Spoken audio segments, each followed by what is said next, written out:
King News, my lovely, wonderful people. Our very own brother Dayo Kayode reveals what happened during Olusegun Obasanjo and Buhari's case at that point in time. The guy revealed that people are saying, oh, it does not matter, 25% in the FCT does not matter today. He said, but regarding what's happening to Tinubu now, that he cannot be sworn in because he didn't get 25%. Dayo Kayode said, but Buhari versus Obasanjo case, Supreme Court said 25% vote in Abuja was mandatory. Is the same Supreme Court going to shift the goalpost? Do you understand? They said because Supreme Court then said that, Olusegun Obasanjo, what's his name now? President, Muhammadu Buhari at that time, was contesting against Olusegun Obasanjo while he was going for second tenure. It says, Supreme Court then said, part of their judgment was that it was mandatory that you get 25% or you cannot be the president. It says, so what has changed? Because we need to understand it, right? Please don't forget to give us a thumbs up. Like us, share, subscribe. Let's get all the details. So this is exactly what is happening here and now. With regards to Tinubu, in Buhari versus Obasanjo's case, Supreme Court back then said 25% vote in Abuja is mandatory. Dayo Kayode asked, what has changed? A well-known political technocrat named Dr. Dayo Kayode has clarified the matter regarding how Nigerian Constitution, namely Section 134, subsection 2, and its sub-paragraph B, how it should be interpreted in light of Bola Ahmed Tinubu's victory in the presidential election.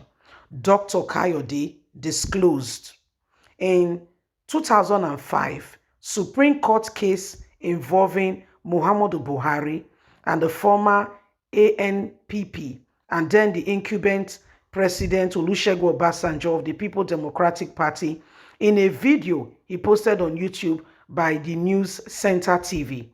Dr. Kayode disclosed that the Supreme Court decision in the previous case, that case, upheld in the need that the presidential candidates received at least 25% of the vote in 2/3 of the states, as well as Abuja, the nation's capital territory, according to the Supreme Court decision. The presidential candidate must receive at least 25% of the votes cast in Abuja, in addition to reaching the criteria of other states 25%. Dr. Kayode voiced his surprise over the recent claim that Abuja should not be counted as a golden state in the 25% calculation. He emphasized that Abuja was applying and has always been the case, recognized as a catchment component in determining the legitimacy of presidential election results in previous Supreme Court case. How come in this election the matter has changed? Why are they saying it does not matter now, but then it matters? Then it matters. So this is what everybody is asking. Some time ago, the matter was a serious one. But today, they say it does not matter.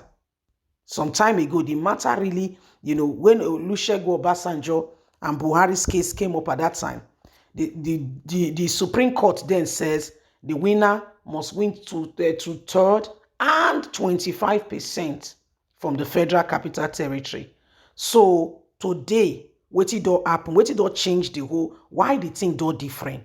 Now the same question. Because now APC they turn things so. Turn it like a snowball and they move the goalpost. Say, but now Dayo Kayode is asking, how come it's different? What happened? What changed between then and now? What changed? Then you said it was mandatory. The president must have this number of votes, this and that and that. So what happened? What changed? And what exactly, how come all of a sudden everybody's saying now that Abuja is not a golden city? That it means people in Abuja have an advantage and determine what happens in our election.